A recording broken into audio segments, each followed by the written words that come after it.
오늘 성경 본문 말씀은 요한복음 15장 18절에서 16장 4절 말씀까지 제가 읽겠습니다. 오늘 본문을 중심으로 고난받을 제자들이라는 제목으로 말씀을 드리겠습니다. 요한복음 15장 18절 말씀. 세상이 너희를 미워하면 너희보다 먼저 나를 미워한 줄을 알라. 너희가 세상에 속하였으면 세상이 자기의 것을 사랑할 것이니 너희는 세상에 속한 자가 아니요 도리어 내가 너희를 세상에서 택하였기 때문에 세상이 너희를 미워하느니라. 내가 너희에게 종이 주인보다 더 크지 못하다 한 말을 기억하라. 사람들이 나를 박해하였은즉 너희도 박해할 것이요 내 말을 지켰은즉 너희 말도 지킬 것이라. 그러나 사람들이 내 이름으로 말미암아 이 모든 일을 너희에게 하리니 이는 나를 보내신 이를 알지 못함이라. 내가 와서 그들에게 말하지 아니하였더라면 죄가 없었으려니와 지금은 그 죄를 핑계할 수 없느니라. 나를 미워하는 자는 또 내 아버지를 미워하느니라. 내가 아무도 못한 일을 너희 중에서 하지 아니하였더라면 그들에게 죄가 없었으려니와 지금은 그들이 나와 내 아버지를 보았고 또 미워하였도다. 그러나 이는 그들의 율법에 기록된 바 그들이 이유 없이 나를 미워하였다 한 말을 응하게 하려 함이라. 내가 아버지로부터 너희에게 보낼 보혜사 곧 아버지께로부터 나오시는 진리의 성령이 오실 때 그가 나를 증언할 것이요 너희도 처음부터 나와 함께 있었으므로 증언하느니라. 내가 이것을 너희에게 이름은 너희로 실족하지 않게 하려 함이니 사람들이 너희를 출교할 뿐 아니라 때가 이르면 무릇 너희를 죽이는 자가 생각하기를 이것이 하나님을 섬기는 일이라 하리라. 그들이 이런 일을 할 것은 아버지와 나를 알지 못함이라. 오직 너희에게 이 말을 한 것은 너희로 그때를 당하면 내가 너희에게 말한 이것을 기억나게 하려 하며 처음부터 이 말을 하지 아니한 것은 내가 너희와 함께 있었음이라. 아멘. 여러분은 아침에 가족들과 헤어질 때 어떻게 하십니까? 출근하거나 또 아이를 학교 보내거나 그렇게 할 때 매일 하잖아요. 저희가 늘 서로 같이 이야기도 하고 서로 늘 지켰던 것이 있습니다. 그것은 아침에 헤어질 때 제일 좋은 모습으로 서로 격려하고 헤어지는, 출근하고 또 아이를 학교 보내는 것이었습니다. 혹시 집에 서운한 일, 속상한 일이 누구에게 있었다 하더라도 어떤 뭐가 있었다 해도 아침에 출근하거나 헤어질 때는 꼭 제일 좋은 모습으로 하고 건성으로 잘 갔다 와 이렇게 보다 꼭 그 얼굴을 보면서 이야기를 하고, 제 아이는 이제 고등학교 때까지도 그 학교 등교하려고 하면 그 문 앞에 거기 이제 거실에 무릎을 딱 꿇고 앉으면 제가 항상 머리에 손 얹고 기도하고 이제 학교를 보냈습니다. 막 급할 때도 아빠 빨리 기도해 주세요 하고 문 앞에 딱 꿇어 앉아서 있습니다. 저희가 그렇게 하게 됐던 것은 요즘 같은 사회에 부지불식간에 또는 생각지 못했던 일들을 얼마든지 당할 수 있잖아요. 누구도 예외가 아닐 것입니다.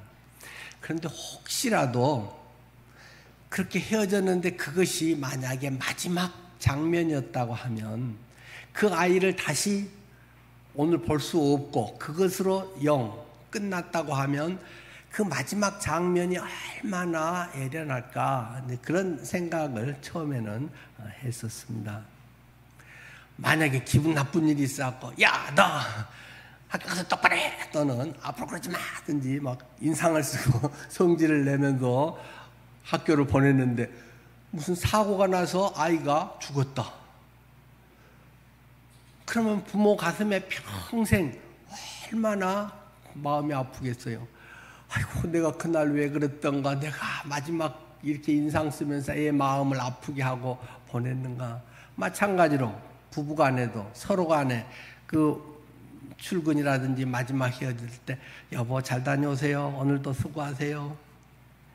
그런 그 말들을 하고 보내고, 또 어느 집에 가니까 그 철문에가 써졌대요. 여보 오늘도 수고해줘서 너무 고마워요. 여보 우리 가족을 위해서 했던 거 사랑해요라고.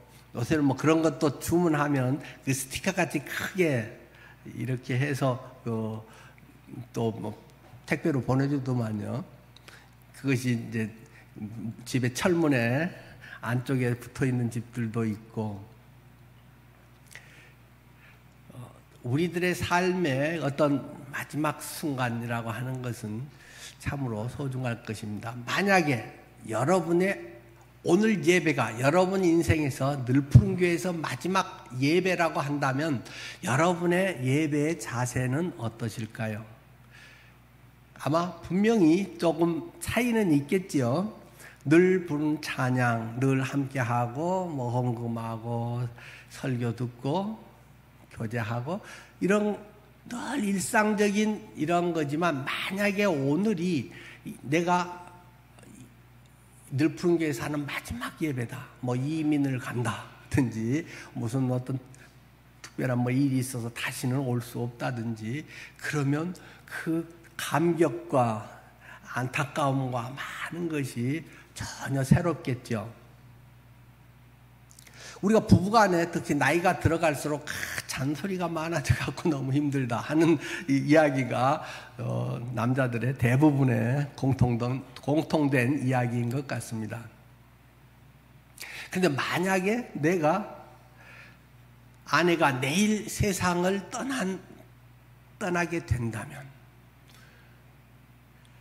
오늘 아내가 뭐라고 하는 것이 그렇게 잔소리로 지겨워 그렇게 들리지는 않을 것입니다. 한마디 한마디가 그 가슴 찡하고, 내가 왜 전에 저런 얘기를 잔소리 하지 말라고 듣기 싫다고 뭐 그랬을까, 이렇게 하면서 오히려 그 잔소리가 너무 그리워지겠다, 너무 미안해, 너무 고마워서, 그런 어떤 자극제가 되지도 않을까요? 뭐 아내도 마찬가지겠죠. 내가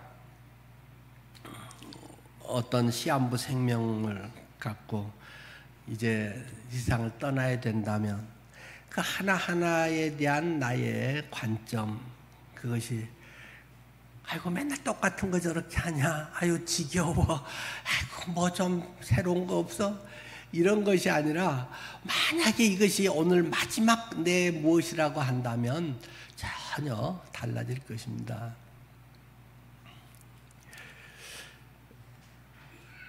우리들의 삶에 늘 뭐가 많이 있다고 생각하기 때문에, 말은 뭐 몇십 년이고 언제든지 죽을 뭐 각오돼 있다고 하더라도, 뭔가 앞으로 뭐 10년, 20년 더 있다고 생각하니까 지겹기도 하고 짜증나기도 하고 뭐 불만스럽다고 하고 잔소리라고 느끼게도 되겠죠.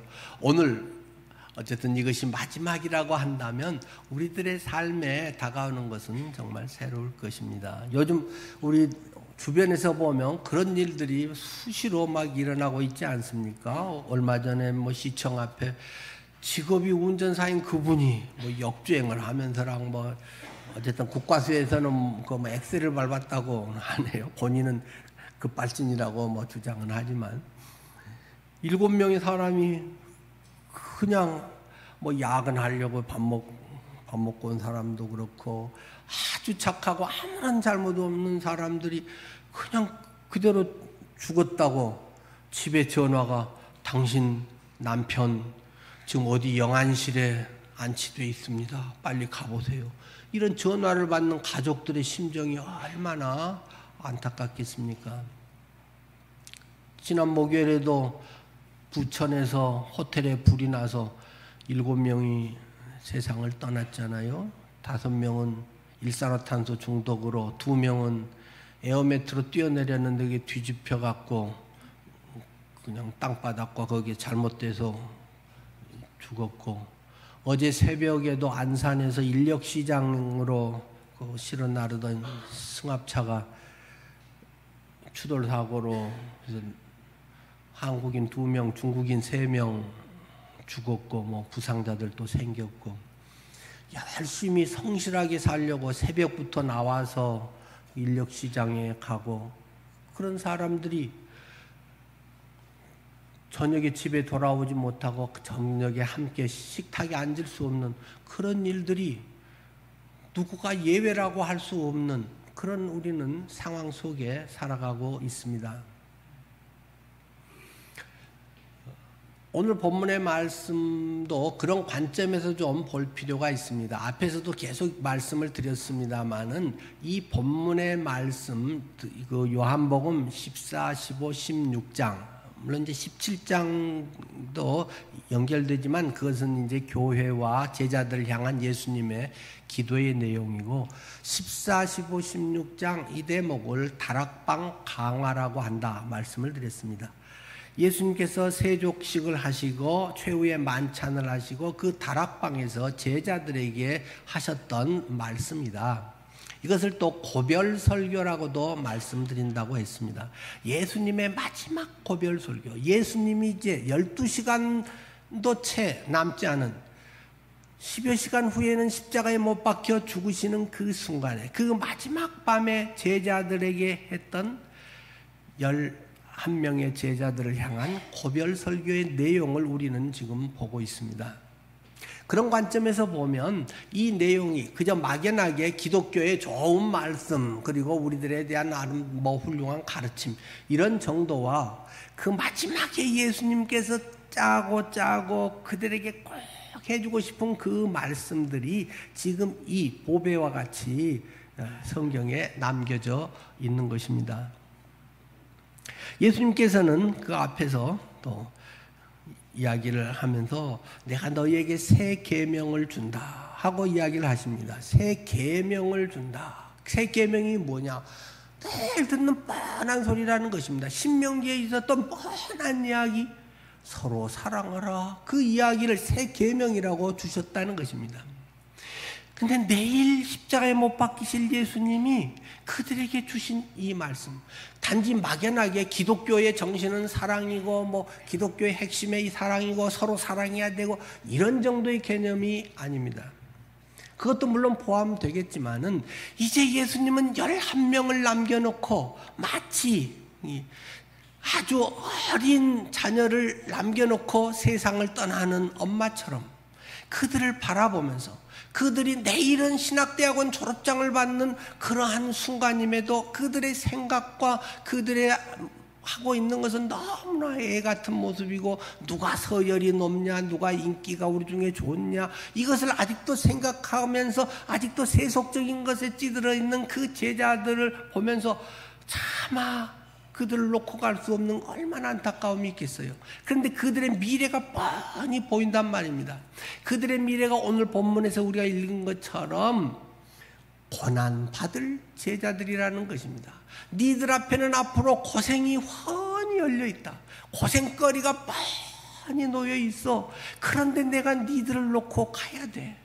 그러니 니들이 어려움 되면 각자 뿔뿔이 자기 살 길 찾아서 가거라, 고아원에 들어가거라. 그러지 않고 그 부모가 어려움이 와도 니들 똘똘 뭉쳐야 된다.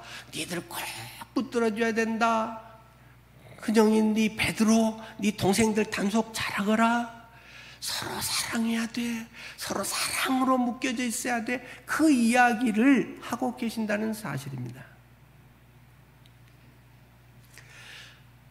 그들에게 닥칠 이런 고난, 우리같이 지금 종교의 자유가 있고 좋은 여건에서 서로 사랑, 좋지, 그래 서로 사랑해야지, 뭐 이런 것과 지금 이분들이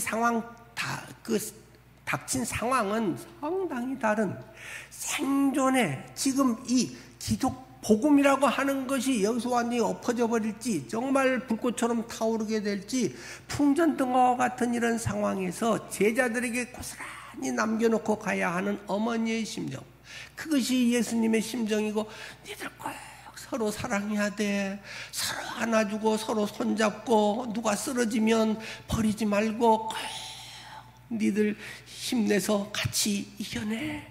그 이야기를 엄마가 하고 있는 것이 서로 사랑하라. 새 계명을 너희에게 준다. 그런 이야기를 하시면서 15장에서 주님께서는 이 요한복음에는 7가지 그 나는 무엇이다 라는 게 있잖아요. 뭐 나는 길이요 진리요 생명이다. 나는 뭐 빛이다. 이러면서 마지막 7번째 나는 무엇이다 하는 것에서 나는 참 포도나무다 하는 말씀을 하십니다. 이 15장 1절에서 참 포도나무 이야기를 하면서 너희는 가지야. 가지가 그런데 포도나무의 존재의 목적은 그늘을 만들려고 하는 것도 아니고 나무 자체가 땔감으로 쓰려고도 하는 것이 아니고 포도를 많이 맺는 것이야. 포도가 주렁주렁 열려야 포도나무 값을 하는 거고 그것이 좋은 포도나무다 이야기를 하는 것이지. 그렇기 때문에 포도나무의 가지는 열매를 포도를 주렁주렁 맺히려면 어떻게 해야 되느냐? 포도나무에 꼭 붙어 있어야 되는 것이다. 니들이 할 것 다른 것 별로 할 것 없어. 꼭 붙어 있는 것이다. 그래야 뿌리에서의 수액을 받아서 수액이 가지 끝까지 가는 것이고 그 끝에 포도들이 주렁주렁 열리게 되는 것이다. 네가 뭘 걸음을 만들려고 할 필요도 없고 네가 뭘 나서서 할 거 없어. 너가 하는 것은 생명의 근원인 나 포도나무에 꼭 붙어 있는 것이다. 그 말씀을 예수님께서는 하고 있는 것입니다. 우리가 이 세상 살아가면서 뭔가를 열매를 맺으려고 하고 자꾸 우리의 종교성이라고 하는 것은 내가 뭘 하려고 하는 것이 오히려 망친다는 사실입니다. 내가 뭘 할 수 있다. 내가 뭐 작심하면 돼. 내가 열심히 해야지. 그게 복음에서 엇나가는 길이라는 것입니다.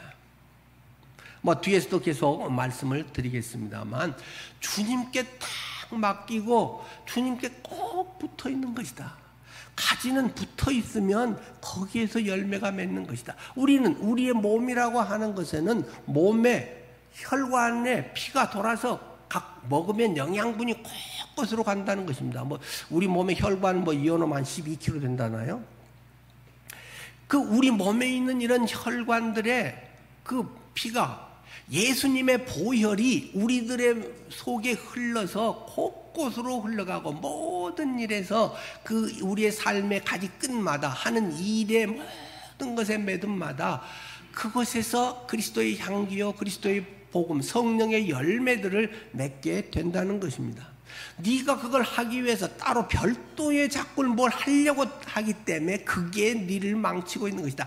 그것이 율법이다 라고 막 계속적으로 이야기를 하고 있는 것입니다. 아무것도 하지 마. 할 것이 없어.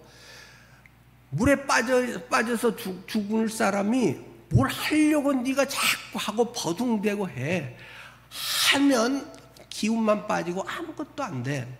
물론 사람들이 사는 이런 것에서 어디 해수욕장에서 한 200m, 500m 떨어져서 내가 허우적거리면 헤엄 잘 친 사람은 올 수 있겠죠. 그러나 우리 인간이라고 하는 존재는 태평양 한가운데 툭 던져진 존재와 같은 것이야. 너는 태평양 가운데 지금 툭 던져져서 허우적거리고 있는데 네가 뭐 수영 선수가 어쩌고 뭐 관록이 어쩌고 나는 뭐 배영 뭐 평영 자유형 어쩌고 뭐 저병 서영 뭐 다 섭렵을 했어요. 해봐야 네가 태평양 한가운데서 헤엄쳐서 대한민국에 올 수 있겠니?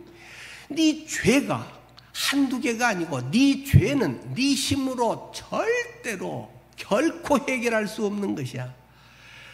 오직 생명을 바쳐서 죄값이 사망이기 때문에 죽어야만 죄값이 치러지는 것인데 네 힘으로는 될 수 없는 것이야. 그런데 많은 사람들은 뭐 바닷가에 1-200m에 있는 것처럼 내가 헤엄쳐서 가야지 멋지게 뭐 폼을 재고 어쩌고 뭐 종교에 뭐가 어떻고 자꾸 자기 자랑과 뭘 하려고 한다는 것입니다. 태평양 한가운데 빠졌다는 사실을 인식해야 됩니다. 내 스스로는 내 죄를, 의를 결코 단 하나의 죄 문제도 해결할 수 없고 내 스스로 궁극적으로 할 수 있는 것은 전혀 없다. 별로 없다면 해볼 만하지만 전혀 없다. 바닷가에서는 허우적거리고 나올 수 있지만 태평양 한가운데서 네가 어떻게 나와? 네가 한 달 동안 헤엄을 친다고 해서 올 수가 있겠어? 아니 몇 시간 지나면 저체온증으로 너는 그냥 죽는 거야. 거기서 할 수 있는 유일한 것은 구조선을 기다리는 것이야. 헬리콥터가 가면 헬리콥터의 손을 흔들든지 마침 그 주위에 어떤 배가 가면은 막 흔들든지 이제 또 거기서 먼저 보고, 근데 우리는 내 숨쉬기도 힘들기 때문에 손도 못 흔드는데 그 배에서 보고는 저기 사람 빠졌네 하고 배가 네게 다가오는 것이야. 배에서 너를 튜브를 던지든지 생명줄을 던져서 건져내고 네는 그걸 붙들고만 있으면 거기서 이렇게 하세요 하면 있으면 되는 거지. 네가 어떻게 해보려고 뭘 헤엄치고 뭘 하고 뭐 자랑을 하고 온갖 쇼를 내가 교회를 뭐 30년을 다녔는데 뭔 성경 공부를 얼마나 했는데 기도를 얼마나 했는데 이래 가지고는 태평양 한가운데서 나올 수 있는 게 전혀 아니야. 오직 하나 예수 그리스도, 우리의 구세주 예수 그리스도만을 꼭 붙들고 그리스도에 딱 붙어 있음으로 말미암아 네 가지에 생수가 차오르는 것이고 그 끝에 가만히 놔두면 그 속에 포도 열매가 저절로 맺게 되는 것이야. 자꾸 네가 한다고 하는 것이 일을 다 망치고 있는 것이야. 구약의 사람들이 그렇게 해서 오히려 하나님의 은혜를 저버리는 자가 되고 저주받은 자가 된 것이다. 신약도 동일하게 나 죽었소. 나는 예수 그리스도 죽으실 때 십자가에 나도 똑같이 못 박혀 죽었습니다. 이제는 내가 산 것이 아니라 오직 내 안에 그리스도가 사시는 것입니다. 그리스도만이 나의 생명의 주인입니다. 주님이 아니면 나는 이미 죽은 목숨입니다. 이미 멸망 저주가 내게 임한 존재입니다. 그리스도만을 붙드는 것, 그리스도 그분 안에 있을 때만 우리의 모든 삶은 변화되고 천국과 새 생명의 역사와 풍성함을 경험하는 것이다. 계속 성경은 이 쉬운 말을, 이 단순한 이야기를 구약부터 신약까지 쫙 하고 있고 우리는 그것을 구속사다라고 이야기합니다. 구원할 구자, 살 속자, 대가를 주고 산.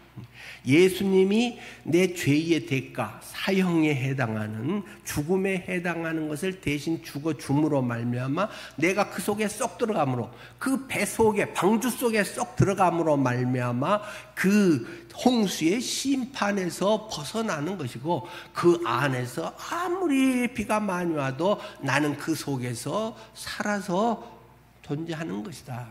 성경은 이 쉬운 이야기를 그렇게 하는데 사람들은 못 알아먹는다는 것입니다. 왜 못 알아먹어요? 너무 쉬우니까. 우리에게 요구하는 것이 너무 없으니까 안 믿는다는 것입니다. 사람의 죄성 중에 아주 고상하면서도 아주 악질적인 것이 내가 뭘 좀 해야 되는데 라는 것입니다. 내가 뭔가를 더 해야 그것이 구원받은 것이 가치 있는 것 같고 남보다 더 나은 구원인 것 같고 뭔가 된다는 것입니다. 그런 것이 뭐 어떤 목사라는 직분, 뭐 어떤 여러분들의 뭐 집사님이든지 뭐 어떤 봉사든지 다른 내가 뭘 했네, 뭘 어땠네 이런 것으로 그것을 뭔가를 때우려고 한다는 것입니다. 그런 것은 단지 감사해서 주님이 나를 위해 죽으신 은혜에 감사해서 내가 주님 그런데 뭐라도 좀 하고 싶어요. 은혜를 받은 것에 감사해서 하는 것이지 무엇을 이루려고 보태려고 하는 게 결코 아니다 라는 게 사도 바울이 계속 뭐 갈라디아서든 로마서든 이야기하고 있는 그런 내용 아니겠습니까? 다 이루었다. 예수님께서는 말씀하셨고, 그리스도의 예수 안에서는 정죄함이 없다. 주님께 들어오기만 하면 된다. 그렇게 해야 누구라도 들어올 수 있는 거고 언제라도 들어올 수 있는 것이지, 무식한 사람도 그 말 한마디만 듣고도 그러면 나 믿을래요 해서 주님 영접할 수 있는 것이고, 지금 임종 예배를 드린 그 사람도 마지막에 예수님 영접하시겠습니까? 내가 인생 헛살았네요. 지금이라도 제가 그분을 받아들입니다. 그러면 돌아가시기 5분 전에라도 영접해갖고 하기도 하고, 제가 병원 사역하면서 저는 그런 사람을 여러 사람 만났습니다. 제가 마지막 임종예배 복음을 전하면서 그분들이 영접하고 평안해하면서 목사님 감사합니다고 가신 분들이 여러 분 있었고, 그런 맛에 제가 병원 사역을 할 수 있었습니다. 우리가 할 것은 아무것도 없다는 것입니다. 뭔가 자기의 뭔가를 내세우려고 하기 때문에 복음에 자꾸 거슬리는 사람이 됐다. 여러분들이 이제 오늘부터 시작하는 내게 임하신 하나님의 은혜, 거기서도 계속 그 저자가 이야기하고 있는 것이 그런 내용입니다. 자꾸 우리는 뭘 보태려고 한다. 뭔가를 내가 요만큼을 더 해야 뭐가 되는 것으로 생각한다. 그냥 감사해서, 은혜에 감격해서 그것을 이거라도 좀 시켜주실래요? 이걸 하면 안 돼요? 그래서 그냥 좋아 죽겠어서 하는 것이지, 그걸 하면 더 뭐 좋은 믿음의 사람이고 더 A급 크리스찬이 되고 뭐 천국에 가면은 무슨 옛날 부흥사님들은 뭐 희한한 성경에도 없는 것을 해서 천국에 가면은 무슨 뭐 모자가 있는데, 거기에서 뭐 저 세상에서 잘한 사람들은 범털 모자를 쓰고 세상에서 별로 못한 사람은 개털 모자를 쓰고 어쩌고, 그건 성경에도 없는 얘기를 막 해가지고 여기서 열심히 하고 주님을 잘 섬기고 막 교회에서 목사님 잘 섬기고 그러면 가서 범털 모자를 쓰고 막 집도 큰 것이 더 있고, 내가 꿈을 꿨는데 막 안 그런 사람은 막 허물어지는 아주 초라한 집에서 천국에서 막 후회하고 있다고, 성경에도 없는 비성경적인 얘기들을 하면서, 은혜는 그런 것이 아니다. 복음은 그런 것이 아니다. 물론 상급이 있고 그 상급이 어떤 차이가 있는지는 가봐야 합니다. 우리가 어떻게 알겠습니까? 그러나 천국에는 눈물도 슬픔도 없는 데인데 그곳에서 세상에서 잘할 걸 하고 막 가슴을 치고 후회하고, 그럼 무슨 슬픔이 없는 천국이 있어요?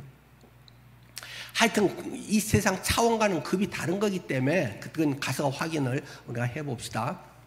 하여간에 이런 것들은 철저히 우리가 나 죽었어. 어디서? 십자가에서. 또 그리스도 예수의 사람은 정과 욕심을 십자가에 못 박았느니라. 박아버렸다. 박아서 끝장났다. 아주 그것에 정과 욕심이 무기력한 존재가 됐다.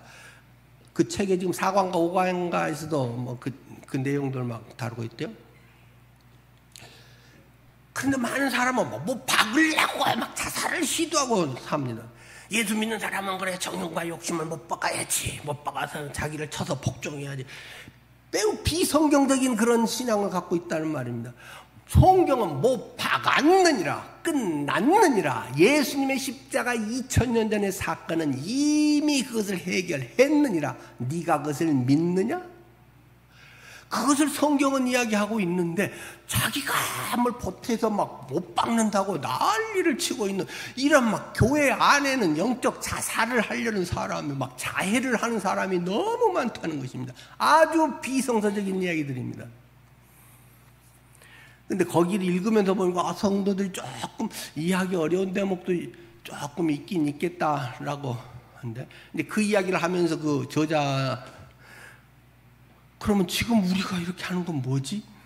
뭐 그런 것에서 그 책에는 이제 그렇게 설명이 안 돼 있지만 제가 좀 더 쉽게 설명을 한다면, 그 환상통이라고 하는 게 있잖아요. 환상통. 정과 욕심은 십자가에 못 박았는데 실제 여러분은 그 정욕과 욕심, 탐심을 갖고 있잖아요. 그것의 욕망에 흔들리잖아요. 옆에 누구 동창회 갔는데 막 누가 하고 하면 배가 아프잖아요. 부럽잖아요. 남들은 하는데 내 새끼들은 왜 이러는 거야 하고 막 엄치나 뭐 이런 것들에 대해서 엄청 속쓰리잖아요. 그건 뭐예요? 저는 그것을 환상통 같은 것이다 나름대로 저는 이렇게 설명을 드립니다. 아마 뭐 의학에 대해서 조금 아는 분들은 이 환상통이라고 하는 걸 알 겁니다. 뭐 병원에서도 정식으로 이 환상통이라는 얘기를 하더라고요. 저는 이제 재활병원에 오래 주로 많이 사역을 했기 때문에 재활병원은 절단 환자들이 많거든요. 다리 절단, 팔 절단해서 다리 절단 환자가 어느 날은 와서 이야기를 합니다. 목사님, 발가락이 가려워서 미치겠어요. 잠자는데도 발가락이 막 가려워갖고 막 피가 나게 걷고 싶은데 깨서 보면 발이 없어요.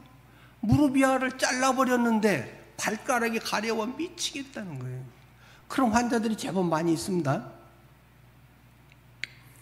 말이 안 되잖아요. 붙어 있어야 뭐가 가렵든지 말든지 하는데 그것을 이제 환상통. 근데 실제로 엄청 가렵고 엄청 아프다는 거예요.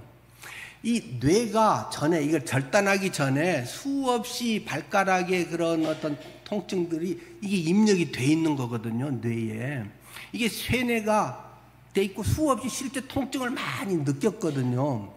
그러니까 나중에 이 다리 절단을 해도 그것이 계속 뇌에는 새겨져 있습니다.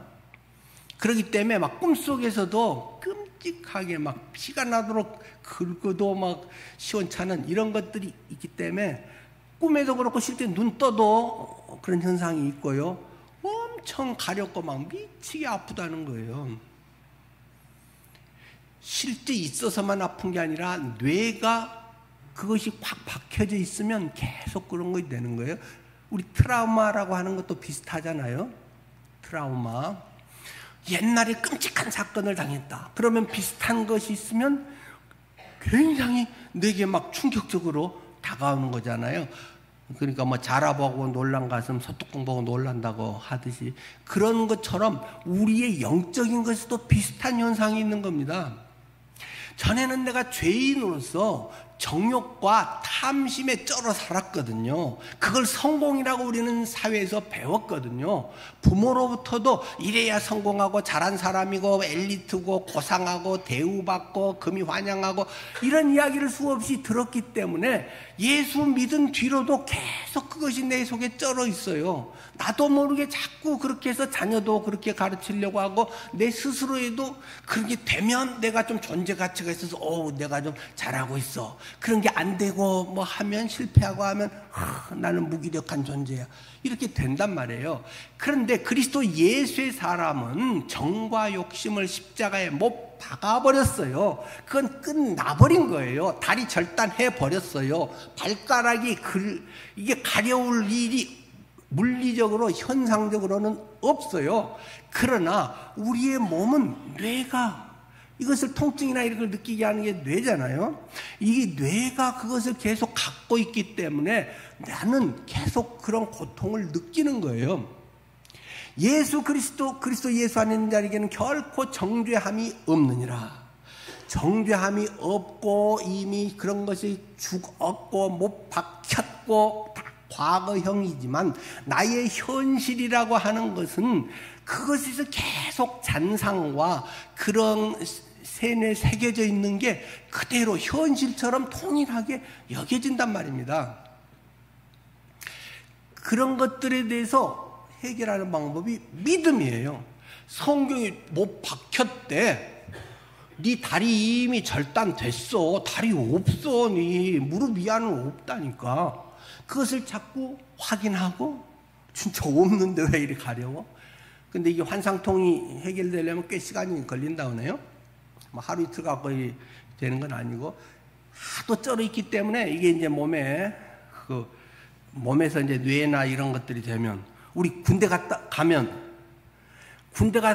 이제 저같이 뭐 36개월을 막 엄청 고생하면서 했던 사람들은 제대하고 한참 후에도 막 군대 가서 뭐 훈련소에서 기합받던 거 막 엄청 고통당하는 것들이 꿈에도 막 나타나잖아요. 꿈에서 아마 다시 영장 나와가지고 나 군대 갔다 왔는데 한 사람들도 아마 있을걸요. 분명히 군대 제대하고 저 멀쩡한데 꿈속에서는 옛날 군대 때 받았던 어떤 트라우마 같은 거 막 영장 또 나오면 뭐 저는 한 번 더 갈 정도는 가곤 못했지만 지금은 안 되겠죠. 저는 제대하고도 그 부대 여러 번 찾아갔습니다. 떡도 해갖고 가기도 하고. 저는 사실은 군대 생활 너무 재밌게 잘했거든요. 오해받고 좀 고통당한 때도 물론 있었지만은. 하여간에 우리들의 삶에 현실이 아닌데 나는 이미 제대했는데 내 뇌 속에 꿈 속에 트라우마나 과거의 그러한 힘든 것들이 꿈에서 재현되면서 식은땀을 흘리면서 잠을 자다가 깰 수 있다는 거예요. 그럼 뭐가 진짜냐? 꿈도 진짜고 실제 다 진짜긴 진짜죠. 네. 그러나 실제 일어났던 것은 이미 끝났는데 꿈이라고 하는 걸 통해서 환상통이라고 하는 걸 통해서 우리에게는 계속 나는 지금 아파라고 이야기한다는 것입니다. 많은 크리스찬들이 말씀을 믿지 않는다는 것입니다. 주님이 해결했느니라. 주님이 친히 나무에 달려 그 몸으로 우리 죄를 담당하셨으니 이는 우리로 죄에 대해서 죽고 의에 대해서 살게 하려 함이었다. 담당하셨으니라고 했는데 담당해서 가져가버렸다고 베드로전서 2장 24절은 선언하고 있는데 말씀을 믿지 않아요. 했을 것이다, 했겠지라고 생각합니다. 담당했으면 없는 건데 여전히 나는 죄인이라고 죄의 그 껍질을 계속 뒤집어쓰고 사는 거예요. 그것이 정직하고 양심적이라고 생각하는 비성서적인 사람들이 교회 안에는 의외로 많이 있습니다. 성경이 했다면 한 거예요. 네 다리 잘려져서 네 다리 없는 거예요. 그러면 왜 발가락이 가려워요? 뇌에 그것이 전에 워낙 입력이 돼서 그때 고통당하고 했던 것이 뇌에 남아있기 때문에 꿈으로도 나타나고 실제로 아프기도 하고 그런 거예요. 그러나 지금 진짜 가려운 건 아니에요. 없으니까. 예수님이 십자가에서 해결해 버렸어요. 내 모든 것을 담당하셨어요. 그리고 내가 너희를 죄인이라고 하지 않고 이제는 의인이라고 봐주마. 모습은 비슷하지만은 삶의 형태가 아직은 크게 변하지 않았을지라도 너가 전에는 고아였지만 내가 지금은 내 자식이라고 호적에 입력해 줬어. 너는 이제 내 새끼야 라고 하나님이 선언해 주셨다. 이것을 그 유명한 신학적 용어로 칭의라 이야기한단 말입니다. 의롭다 하심을 얻었느니라. 우리는 이러한 믿음을 아니면 5분이면 다 해결이 됩니다. 그런데 이게 안 되는 이유가 뭐예요?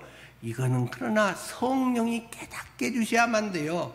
내가 많이 배우고 이해력이 있고 성경 지식이 있다고 되는 건 아니고 그것도 조금 도움은 될 수 있겠지만 궁극적으로 어둠에 있어요. 우리는 빛이 착 비쳐서 빛의 조명 가운데서 성령의 비침을 받아야 보이는 거예요.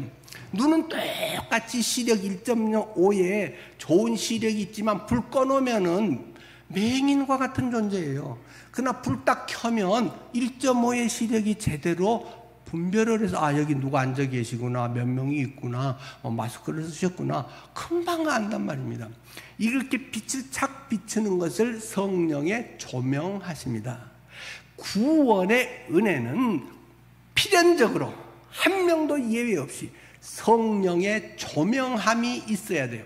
성령께서 깨닫게 해주시는 거예요. 그렇지 않고 성경을 지식적으로 알고 예수님이 나 위해 죽었지 그럼 내 죄다 용서한 거지 이렇게 한다고만 되는 건 아니에요. 내가 믿어 죽는 것이 아니에요. 성령의 빛이 어둠인 내 속에 죄 속에 들어오심으로 말미암아 내 속에서 한 방에 1분도 안 걸려서 해결이 되어 버리는 거예요. 우리는 단지 그렇게 됐네? 라고 스스로 놀래며 발견하는 것뿐이에요. 이해되는 것이 아닙니다. 물론 뭐 지적 장애가 있거나 뭐 뇌사자하면 어렵겠지만 기본적으로 주일 학교 한 대여섯 살 정도만 해도 충분히 이해할 수 있어요.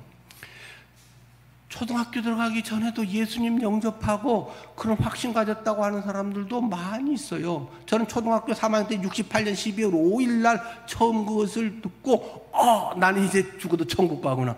예수님이 날 위해 죽어서 했구나. 그때부터 제 주제가가 하나님의 나팔소리 천지진동할 때 나팔 불 때 효연 이름 나팔 불 때 효연 이름.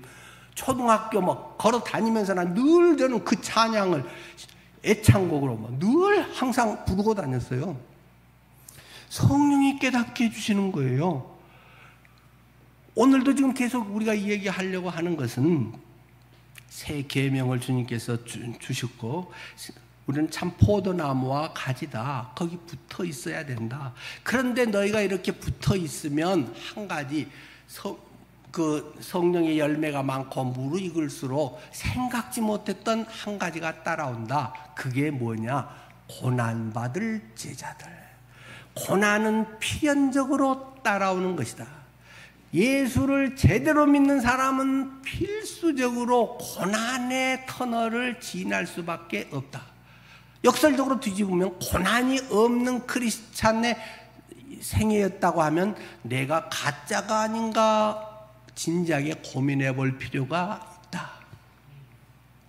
근데 이제 지금 우리나라 같으면 종교의 자유가 있고 여러 가지에서 이제 제약이 없기 때문에 사실 그 고난이 예수님이 지금 말한 것과 같은 그런 고난 정도는 물론 없지요. 여기서는 고난의 두 가지를 얘기하셨잖아요. 너희가 출교를 당한다. 사회적으로 완전히 매장이 되고 두 번째는 너희를 죽이려는 자들 순교를 하게 된다. 그러나 지금 이제 우리는 그런 건 없지만 그래도 이 시대에도 제대로 믿으려고 하면 고난은 필연적이다.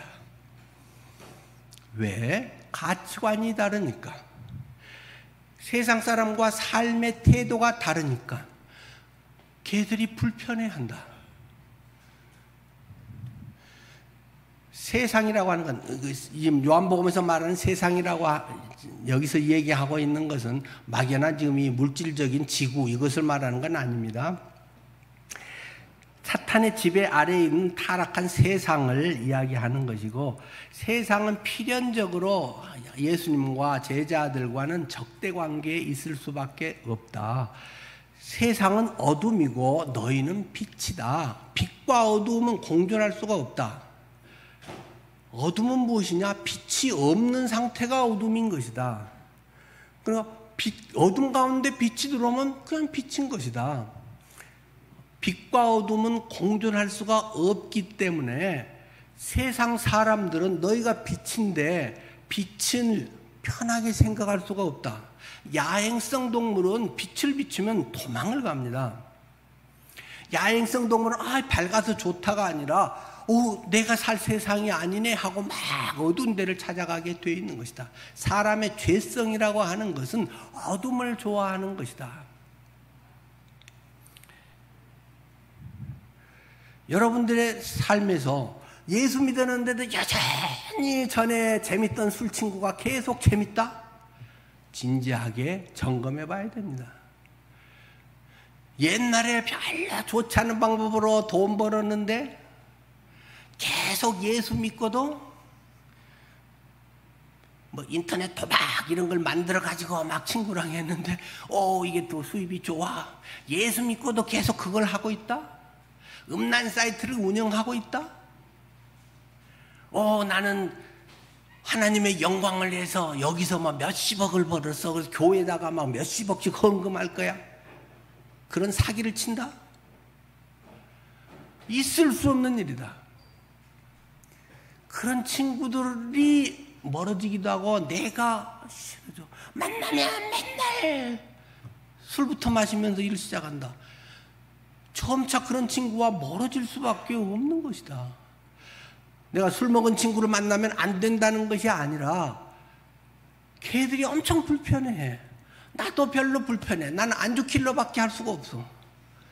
그러니까 옛날에는 술 먹으면서 뭐 하고, 야, 2차 갈까? 어디 뭐 호텔, 어디 뭐 모텔에, 어디 뭐 누구 어디 노래방에 뭐 해서 뭐 어쩌고, 또는 뭐 여자들 어쩌고, 밤낮 그렇게 해서 막 돌아다니고 했던 사람이 예수 믿고는 그게 엄청 캥긴단 말입니다. 내 안에 성령이 계시기 때문에 엄청 마음에 부담되고, 아, 나 이 술 상무 그만할래 하게 된다는 것입니다. 그리고 다른 친구들이 자꾸 생기게 됩니다. 교회 안에 믿음의 친구, 아, 저 집사님 보니까 맞아, 저렇게 살아야 돼. 내가 인생 헛살았네. 나도 저렇게 되고 싶어. 하면서 그분하고 친하고 싶고, 그분들하고 교제하고 싶고, 믿음의 교제를 나누고 싶은 것입니다. 물론 예수 믿고 세상 친구들을 다 잘라라, 절대 그건 아닙니다. 같이 똑같이 즐거워하며 놀 수가 없다라는 것입니다. 그 사람들하고도 근데 좋은 관계를 맺어서 그 사람들이 나같이 되게 만들 사명을 우리는 부여받은 사람들입니다. 나도 니랑 똑같았는데 예수 믿고 보니까 내가 이렇게 사는 게 옳은 거네. 어느 날 친구에게 진지하게 복음을 전할 수 있는 기회를 만들고, 정말 사랑을 표현하고, 그가 어려울 때 정말 도움이 돼주고, 야, 제가 예수 믿더니 아이 재미없고 아이 친구 하나 이런 애라고 생각했는데, 아, 저게 좋은 거구나 하면서 그들이 주님께 올 수 있게 해야 되는 것입니다. 그러나 일반적으로 보면은 옛날 친구는 많이 떨어지는 것이 사실입니다. 여러분의 친구를 한번 생각해 보십시오. 나는 사람이 좋아, 포용성이 좋아서 옛날 건 그대로다 하면서 해? 과연 그럴까요? 과연 그리스도의 빛인지 아닌지, 예수 믿는 사람인지 아닌지, 뭐 표도 별로 안 나가지고 뭐 세상에서 하면 나중에 네 교회 다녔어? 너 예수 믿는 사람이야? 그 사람들이 나중에 깜짝 놀라는 사람들이 있다는 것입니다. 예수 믿으면 달라질 수밖에 없다. 돈 쓰고 시간 쓰는 것이 달라지기 때문에 예수 믿으면 달라진다. 그래서 예수님이 가면서 달라지면 사람들이 싫어하지. 자기하고 차이가 나면 너를 불편하게 하고 모함도 해. 때론 죽이려고도 해. 그런데 이것이 그냥 어쩌다 보니까 나는 예수 믿고 다 잘되고 복받고 뭐 형통하고 하나님께서 다 선하게 인도할 줄 알았더니 예수 믿고 왜 더 힘들어져? 그게 당연한 거야 라는 거 예수님의 이야기입니다. 그것이 성경에 이미 예언되어 있는 바야. 어쩌다가 당하면 아이고 왜 그래 재수없어 그럴 수 있는데, 내가 지금 이 말 한 것은 너희에게 그걸 미리 가르쳐 주려고, 예수님 그 말씀 하시더니 진짜 그게 이거네, 이렇게 되는구나 하는 걸 확인시켜 주기 위해서 내가 지금 말하는 거야. 25절이죠. 그러나 이는 그들의 율법에 기록된 바 그들이 이유 없이 나를 미워하였다 하는 말을 응하게 하려 함이라. 사실 다윗의 이제 이 얘기를 지금 하고 있는 거예요. 다윗이 막 그렇게 좋던 친구들이랑 막 다윗이 완전히 사울 편이 돼갖고 막 못 잡아먹어서 난리라는 것입니다. 막 충신이었던 놈이 막 배신을 하고 저쪽에 그 참모로 들어가갖고 어떻게든 죽이려고도 하고 별별 사람이 다 많더라 이겁니다. 자, 그것이 구약 성경이 성취되는 과정이다. 너희들이 고난받는 것은 너희들 주인이 그러기 때문에 주인을 싫어해서 계속 제일 친할 바리새인이 제일 박해를 많이 하고 있지 않니? 너희들은 그 똑같은 일을 당한다. 주인한테 그랬으면 종한테도 그러는 건 마땅한 것이다. 그러면서 16장 1절 내가 이것을 너희에게 이르면 너희로 실족하지 않게 하려 함이라. 예수 잘 믿는데 왜 나는 풀리는 게 없어? 더 잘 믿고도 더 이렇게 어려워져? 잘 돼갖고 하나님이 하셨습니다 하고 나도 좀 딱 번질나게 해가지고 막 하나님 믿으십시오 주께 영광을 막 내가 이렇게 해서 투자를 했더니 막 100억이 생겼습니다. 기도하고 했습니다. 나도 그러고 싶은데 본전도 못 찾고 막 이렇게 될 수도 있단 말이에요. 실족하지 말아라. 그런 일 생길 때 내가 그래도 먼저 이야기하지 않나. 나중에 20절 뒤에서는 근심하지 말아라 이렇게 주님은 이야기합니다. 이렇게 된다고 내가 먼저 말했으니까 그거구나. 왜 이런데 어째 내게 이런 일이. 나보다 예수 잘 안 믿고 대충 하는 사람은 잘 되는데 왜 잘 믿는 내가 이래 하고 실족하지 말아라. 당연한 것이다. 진짜 백이 하나님 자녀라고 하는 증거다 그게. 라는 것이 예수님의 유언의 말씀이다. 그냥 기분 좋을 때 어쩔 때 참고로 알아둬라 뭐 이렇게 해서 말씀하신 게 아니라 유언에 몇 시간 후에 죽으실 그분이 너희에게는 필연적으로 정도 차이지만 다 겪어야 되는 일이야. 그래야 니들이 꼭 붙어있지. 주님만을 붙들고 살 수 있지. 니들이 뭔가 자기가 의지하고 있는 뭔가 자랑하고 싶은 거리가 있거든. 주님 앞에 철저히 그것을 깨부시고 주님만을 붙들어라. 근데 내가 가면서 내가 그냥 가면은 안 되지. 니들 힘으로는 이길 수 없어. 그래서 이길 수 있는 엄청난 비밀 무기, 엄청난 핵폭탄을 너희에게 안겨주고 가마. 그것이 성령님이다. 20절 내가 아버지께로부터 너희에게 보낼 보혜사 곧 아버지께로부터 오시는 진리의 성령이 오실 때. 계속 성령 얘기하잖아요. 니들 안에 이제는 성령이 쏙 들어와 계셔. 임마누엘이야. 세상 끝날까지 너희를 떠나지 않아. 성령은 전능하신 분이야. 성령은 모든 것을 아시는 분이야. 성령은 우리의 모든 것을 감찰하시는, 살피시고 슬퍼하시고 기도할 것이 알지 못할 때 기도할 것을 생각나게 하시고, 너희가 어디 잡혀갔을 때 뭐라고 말해야 되지 당황스러울 그때 사람들이 너희를 끌어다 넘겨줄 때 무슨 말을 할까 너희는 염려하지 마라. 성령께서 너희에게 할 말을 주시리라. 마가복음 13장 11절.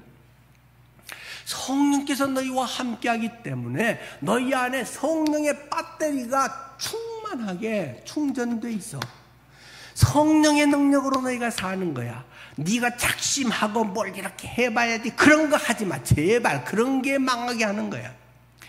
주님께 꼭 붙어 있으면 예수의 생수가 있어서 하고 싶은 마음이 생겨서 뭐 말려도 하고 싶고 못하게 하면 막 서운할 정도로.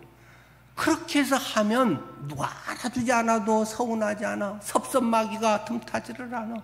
네가 몰래 하고 오른손이 하는 일을 왼손이 하게 되는 거야. 그런 것을 이야기하고 있는 것입니다. 여러분들 속에 성령이 있다는 것을 확신하십시오. 고난이 있다는 것만 알고 있으면 불행한 것입니다. 그러나 그것을 넉넉히 이길 수 있는 옛날 같으면 내가 꼼짝없이 지는데 내가 이기네? 내가 세상을 이겼노라. 고백을 나를 통해서 주님께서 갖게 하실 것입니다. 기도하겠습니다. 여러분은 그 주인공이 되실 것입니다. 여러분이 참으로 믿는다면요, 여러분의 안에 성령이 계시고 성령께서 이 모든 것을 하게 하신다면 말입니다. 주님은 이미 그것을 하게 주셨습니다. 앞으로 뭐 열심히 잘하면 그것이 있고 그러면 없어지는 게 아니고, 정과 욕심은 십자가에 이미 못 박아 죽어버렸고 죄는 다 담당을 해버렸고 우리 속에 세상 끝까지 증인의 삶을 살게 권능을 이미 줘버렸고, 주님은 내게 있습니다. 내가 모른다는 것입니다. 내가 누리지 못한다는 것입니다. 나는 옛날 습성대로 옛날의 환상통을 가지고 산다는 것입니다. 옛날 군대 제대했는데 군대에서 얻어 터진 그 꿈 꾸면서 식은땀을 흘리고 이 세상 오늘을 살고 있다는 말입니다. 과거에 매여 사는 사람. 예수 그리스도를 믿는 것은 현재를 사는 것이요 영생을 사는 것입니다. 내 안에 예수의 생명이 이미 들어와 있고 그것을 믿을 때, 의지할 때 나는 승리할 수밖에 없다. 아주 쉬운 이것이 복음의 진리입니다. 여러분이 날마다 이것을 선포하고 믿음으로 경험하시기를 축원합니다.